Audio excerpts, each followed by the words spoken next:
दोस्तों, अब history honours द्वितीय वर्ष की बात करेंगे, यानी द्वितीय वर्ष में 2 सेमेस्टर, तृतीय और चतुर्थ। तृतीय सेमेस्टर के अंतर्गत फिर कोर कोर्स की बात करेंगे। कोर कोर्स में हम क्या देख रहे हैं?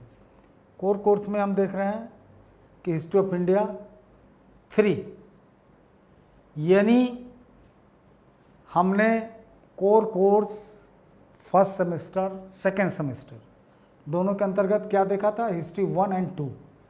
ये 3 है। ये कह रहा है 750 कॉमन एरा से शुरू होकर 1206 तक, यानी 1206 के बाद भारतीय इतिहास में एक ड्रास्टिक चेंज आता है, एक बहुत बड़ा परिवर्तन आता है कि यहाँ से एक नई संस्कृति, एक नई सभ्यता के साथ भारत की राजनीतिक व्यवस्था चलने लगी है। इससे पहले एक समान सी व्यवस्था की कहीं विस्तार था, उसमें एक निरंतरता थी, एक कंटिन्यूटी था, एक दूसरे बुनावट की एक सामाजिक व्यवस्था थी। लेकिन एक दूसरी संस्कृति आती है, यानी इस्लाम के हाथ में सत्ता जाता है। आज जो अफ़गानिस्तान के प्रचलित शहरों को आप समाचार पत्र में देखते हैं, चाहे गजनी हो, एवक हो, कोई भी शहर का नाम सुनते हैं, तो उन शक्ति के पास हिंदुस्तान की सत्ता का ट्रांसफ़र होता है और उसकी शुरुआत से पहले तक का इतिहास पढ़ना है। लेकिन इसी वर्ष जब सेमेस्टर 4 में आएंगे तो उनके बारे में पढ़ना होगा। तो बड़ा चेंज करता हुआ इतिहास है, बड़ा रोचक है। इस काल में भी बहुत सारे परिवर्तन होते हैं। उसके बाद rise of mod west, modern west, जिसको हम मोड वेस्ट बोलते हैं, आधुनिक पश्चिम का उदय। जिस पश्चिम को हम देखते हैं, यानी पश्चिम का जो सबसे बड़ा पर्याय है यूरोप है, और यूरोप के साथ ही गुथा हुआ अमेरिका का भी इतिहास है। लेकिन फोकस एरिया यूरोप का इतिहास है, यानी इंग्लैंड है, फ्रांस है, ये मुखर होके हमारे इतिहास में आता है। साथ साथ जर्मनी भी आ जाता है, इटली भी आ जाता है, रूस का भी इतिहास, सबका, लेकिन मुखरता से इंग्लैंड का इतिहास आता है। और चूँकि उससे हमारा संबंध भी रहा है, वो बाद में देखेंगे। और फ्रांस, दोनों के बीच भी बहुत लंबी राइवलरी चली है। जो आप आज यूरोप की बाउंड्री देखते हैं, लगभग 40 से ऊपर, 50 से कम देश हैं, 44-45 देशों का इतिहास, उनके का बाउंड्री कई बार टूटा है, बिखरा है, बना है। फाइनल द्वितीय विश्व युद्ध के बाद वो पूरे आइडेंटिटी में आए। तो आधुनिक पश्चिम का उदय को देखते हैं। और उसके बाद हिस्ट्री ऑफ इंडिया 4, 1206 से 1550, यानी ये फेज दिल्ली सल्तनत का काल आ जाता है। इसी समय सल्तनत की सत्ता स्थापित होती है और एक नए ढंग के इतिहास को हम देखते हैं, जहाँ इंडो इस्लामिक संस्कृति का सम्मिश्रण है। उसके बाद फिर ये सत्ता का स्थानांतरण मुगलों के, मतलब एक वंश दूसरे वंश के अधीन चला जाता है। बाबर आता है, बहुत कम समय मिलता है उसे, उसका उत्तराधिकारी हुमायूं होता है। इसी बीच एक इंडोजेनस अफगानी शक्ति का इतिहास है, शेरशाह सूरी का इतिहास बीच में इंटर करता है, और बाद में अकबर के हाथ में सत्ता चली जाती है और फिर उससे अंग्रेज़ों का ट्रांसफ़र होता है।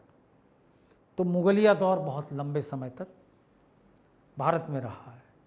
और मुगलिया दौर में मूलतः जो इतिहास का जो सबसे रोचक पहलू है, उसमें एक अद्भुत व्यक्ति जन्म लेता है। कई बार इतिहास में लोग मुझसे पूछते हैं,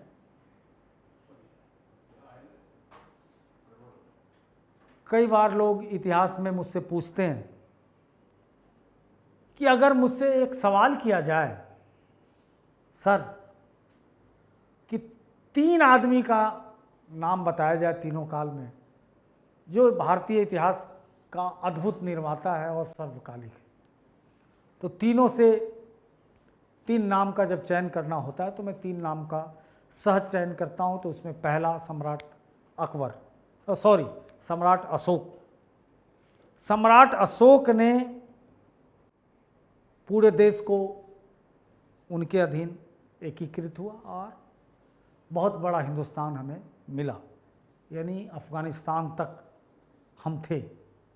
सुदूर दक्षिण में कुछ चीज़ें हमारे पास नहीं थी। दूसरा मध्यकाल में वो व्यक्ति अकबर होता है, जिसने लगभग आज से 150 पौने 200 गुना बड़ा हिंदुस्तान हमें विरासत में दिया था। हम सुदूर अफगानिस्तान तो पूरा था ही, और दक्षिण में भी हम बहुत भीतर चले गए थे, पूर्वोत्तर में भी हम एक बहुत बड़ा साम्राज्य दिया था। आज से सोच लिए कि लगभग 2 गुने से थोड़ा बहुत ही कम रहा होगा। और तीसरा वो महात्मा कोई और नहीं, महात्मा गांधी थे, जो इन तीनों ने अपने अपने काल के पूरे इतिहास को अपने अंदर समेट लिया है। यानी सम्राट अशोक की ही जीवनी को कह सकते हैं। वैसे इतिहास के तो अलग अलग कालखंड है, बहुत सारे लोग हैं, लेकिन अगर एक चुनना हो, केवल एक विकल्प, तो हमारे पास प्राचीन काल से उभर के वो नेता, वो पुरखा अशोक ही आएगा, मध्यकाल से उभर के वो अकबर ही आएगा, और आधुनिक काल से महात्मा गांधी। इसके विकल्प नहीं है। तो हमने देख लिया कि इस कालखंड में हमें 3 कंपल्सरी 6 क्रेडिट का कोर कोर्स के अंतर्गत हमको पढ़ना है। दूसरा, सेमेस्टर 3 में डिसिप्लिन स्पेसिफिक की बात कर लें तो डिसिप्लिन स्पेसिफिक के अंदर हमको कुछ भी नहीं पढ़ना है। डिसिप्लिन स्पेसिफिक के बाद हम बात कर लें एबिलिटी इन्हेंसमेंट की, तो इसमें फिर ढेर सारे विकल्पों के साथ चीज़ें हमारे पास आ जाती हैं, जिसमें से हमको एक ही करना है, सब नहीं करना है। वो 4 क्रेडिट का है। टूरिज्म एंथ्रोपोलॉजी, इमोशनल इंटेलिजेंस बड़ा काम का है कंपटीशन के लिए। डेवलपमेंट इमोशनल कॉम्पिटेंस, ये भी बहुत काम का है। जो सामान्य नौकरी करना चाहते हैं, जो किसी प्रतियोगिता परीक्षा को नहीं देना चाहते हैं, उनके लिए अनुवाद सिद्धांत और प्रविधि बहुत अच्छी है। जो सामान्य सी नौकरी करने में या जीवन यापन करने में, उद्यमशीलता करने में, अपने काम करने में, राइटिंग एंड स्टडी स्किल बहुत अच्छा है। टीचिंग में जो जाना चाहते हैं उनके लिए बेहतरीन है इंग्लिश लैंग्वेज टीचिंग। तो जो टूरिज्म इंडस्ट्री में अपनी उद्यमशीलता दिखाना चाहते हैं या नौकरी करना चाहते हैं, हॉस्पिटैलिटी इंडस्ट्री में जाना चाहते हैं, उनके लिए टूरिज्म एंथ्रोपोलॉजी एक बहुत अच्छा विकल्प है। लेकिन सिविल सर्विस के लिए इमोशनल इंटेलिजेंस एक बेहतरीन विकल्प है। डेवलपिंग इमोशनल कॉम्पिटेंस बहुत अच्छा विकल्प है। ये दोनों एक पेपर है, समान अध्ययन 4 नंबर पेपर ही है सिविल सर्विस का, जिसके अंतर्गत इससे बहुत सारे लाभ मिल सकते हैं, और ऐसे भी निबंध में मिल सकते हैं। भाषा के ज्ञान में लिखने पढ़ने ढेर सारे अप्लाइड अप्रोच इसके हैं, जिसका आप फ़ायदा उठा सकते हैं स्किल इन्हेंसमेंट में। अब स्किल इन्हेंसमेंट की बात हम कर रहे हैं तो जेनरिक इलेक्टिव की। तो आपको बता दूं कि जेनरिक इलेक्टिव के अंतर्गत 3rd सेमेस्टर 2nd ईयर में कुछ भी नहीं पढ़ना। उसके बाद तो क्या हुआ, 18 क्रेडिट का हमने ऊपर से उठाया, 3 सब्जेक्ट, 2 आपने देखा कि history of India 3rd and 4th, और दूसरा rise of north west 1st, वो 6 18 क्रेडिट का है। उसके बाद हमने देख लिया स्किल इन्हेंसमेंट के अंतर्गत कि हमारे पास ढेर सारे विकल्प थे। 5 सब्जेक्ट में से हमें 4 क्रेडिट का लेना है, वो पढ़ना है। तो इस तरह से हम देखते हैं कि 3rd सेमेस्टर का काम हमारा पूरा हो जाता है। अब हम आ जाते हैं 4th सेमेस्टर की ओर। 4th सेमेस्टर में अब हम फिर कोर कोर्स की चर्चा करेंगे। अब इस तरह से एबिलिटी इन्हेंसमेंट में हमने देख लिया कि प्रतियोगिता परीक्षा की दृष्टि से बहुत इम्पॉर्टेंट चीज़ हमें एबिलिटी इन्हेंसमेंट में मिल गया। अब हम बात करेंगे स्किल इन्हेंसमेंट का। इसमें भी हमें बहुत सारी चीज़ें देखने को मिलेंगी। इसमें भी मुझे एक लेना है, और रीथिंकिंग ऑफ डेवलपमेंट कमाल का सब्जेक्ट है। ये भी जीवन में बड़ा ही उपयोगी है। अब एक बहुत छोटा सा उदाहरण दे रहा हूं कि इन दिनों बड़ी चर्चा में, क्या चर्चा में, कि विकास का स्वरूप कैसा होना चाहिए। क्या वो विकास है जिसके नाम पे आज हमने अपने ही गर्दन के लिए फांसी के फंदे को तैयार किया है? यानी पर्यावरण एक ऐसी चुनौती है कि हमारे सारे विकास को ठेंगा दिखा रहा है। मानव का अस्तित्व ही खतरे में है। तो क्या ऐसा विकास चाहिए? क्लाइमेट चेंज अखबारों का हेडलाइंस है, उसे कहीं ना कहीं हम छुपा देते हैं, मन से, घर से, बाहर से। लेकिन सबसे बड़ी समस्या है। इसलिए विकास सस्टेनेबल होना चाहिए, धारणीय होना चाहिए, सर्वकालिक होना चाहिए, सर्वयुगीन होना चाहिए, आने वाली पीढ़ी को तकलीफ न दे, वर्तमान को तकलीफ न दे। तो फिर से विकास पे सोचना होगा, जिसको इग्नू ने अपने स्किल एनहांसमेंट कोर्स के अंतर्गत इंट्रोड्यूस किया, rethinking of development. Wonderful course है, इसे हर कोई को पढ़ना चाहिए, चाहे वो कंपटीशन का विद्यार्थी है, चाहे वो अपने उद्यमशीलता से जीविका उपार्जन कर रहा है। चीज़ों को समझना चाहिए कि घर का विकास, परिवार का विकास, राष्ट्र का विकास, मानवता का विकास कैसा स्वरूप होना चाहिए, एक पक्षीय कभी भी नहीं होना चाहिए। दूसरा है psychology of health and wellbeing. This is also a very good subject. E governance, जो आज हम सबके लिए अपरिहार्य सा हो गया है, खासकर कोरोना महामारी ने, क्या जब इतिहास लिखा जाएगा तो इसकी एक देन। मानवता थरथरा रही है, भयभीत है, भयक्रांत है, 2 जून की रोटी नहीं इकट्ठा कर रही है। लेकिन जब इसके श्वेत पक्ष की चर्चा होगी, ये सब श्याम पक्ष हैं इसके, तो ई गवर्नेंस को जितनी ऊर्जा मिली है, जिस ऊर्जा से ई गवर्नमेंट आज दौड़ रही है, उसमें कोरोना महामारी का सबसे बड़ा योगदान। डे टू डे देख रहा हूं कि हर चीज़ ई गवर्नेंस के हवाले जा रहा है। अभी कल परसों मैं दिल्ली सरकार का एक बहुत बड़ा ऐड देख रहा था कि रीजनल ट्रांसपोर्ट ऑफिस बंद, ताला लग गया। मैंने सोचा क्या हुआ, भीतर देखा तो विज्ञापन है कि सारी चीज़ ऑनलाइन हो गई। अभी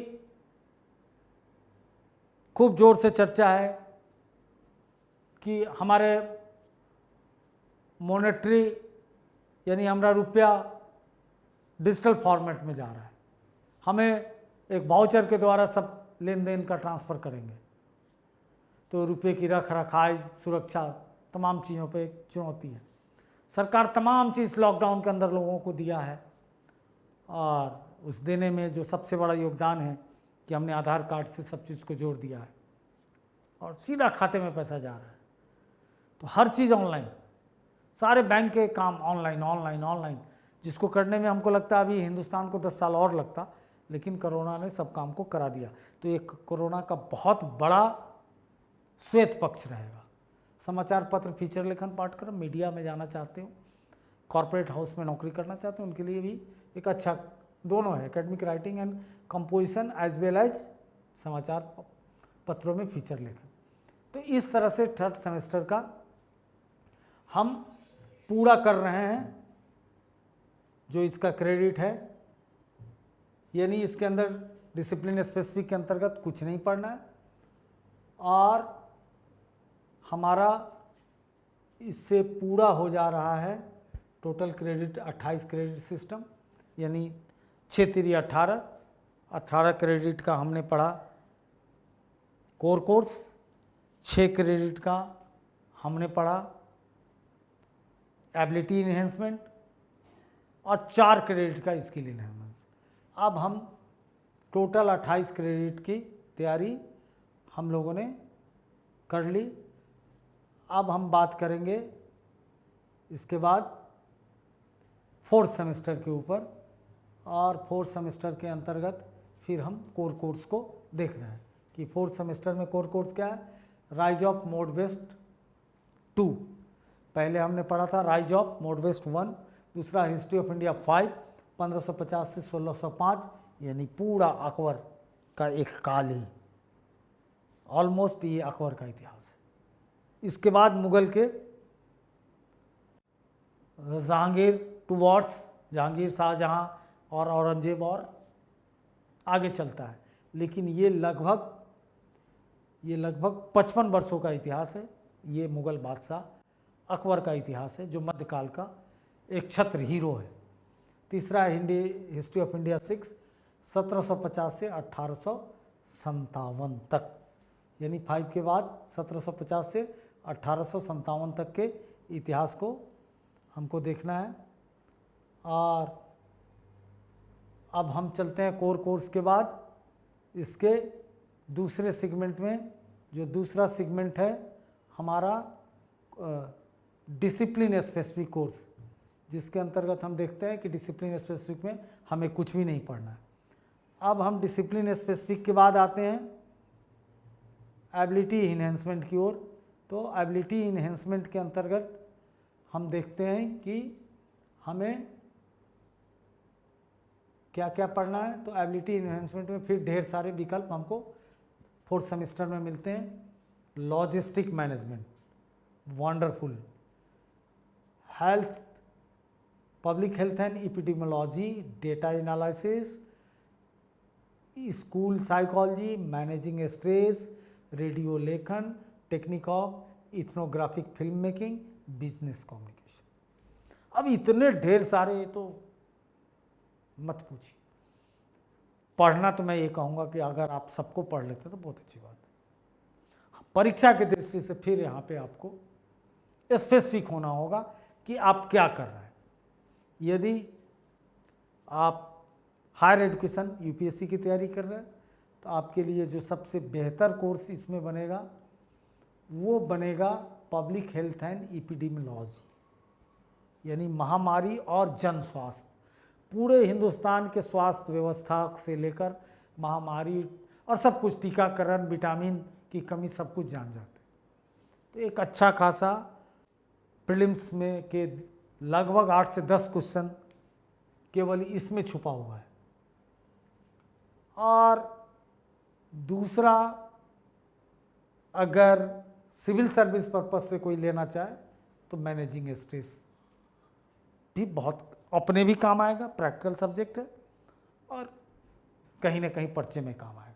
लेकिन जैसे मीडिया वाले के लिए रेडियो लेखन, बिजनेस कम्युनिकेशन बहुत अच्छा है।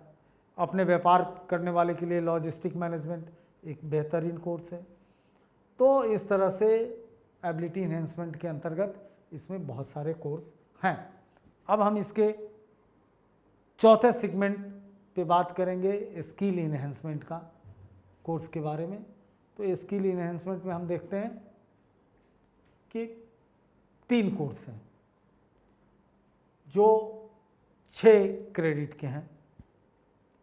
सस्टेनेबल डेवलपमेंट, बेहतरीन कोर्स, हर प्रतियोगिता परीक्षा के लिए, जीवन के लिए। Psychology and media, day to day life के लिए एक अच्छा कोर्स है। Creative writing, day to day. अगर आप प्रतियोगिता परीक्षा है तो सस्टेनेबल डेवलपमेंट, उसके बाद जनरल साइकोलॉजी और क्रिएटिव। जेनरिक इलेक्टिव में आपको चौथे सेमेस्टर के अंतर्गत कुछ नहीं पढ़ना है, द्वितीय वर्ष के अंतर्गत कुछ नहीं पढ़ना है। जय हिंद। आपको ये चैनल अच्छा लगे तो ज़रूर सब्सक्राइब कीजिए, बेल आइकॉन का बटन दबाइए, और कोई भी जानकारी आप और चाहते हैं इसके बारे में तो आप हमें लिख भेजिए, अपना मेल या व्हाट्सएप नंबर दें, हम उस पर आपको ढेर सारी जानकारियाँ देंगे। या हमें आप लिखें कि आपको और क्या जानकारी इन चीज़ों में चाहिए, वो सारी इग्नू की जानकारी आपको एक ही सिंगल प्लेटफॉर्म पे मिलेगी।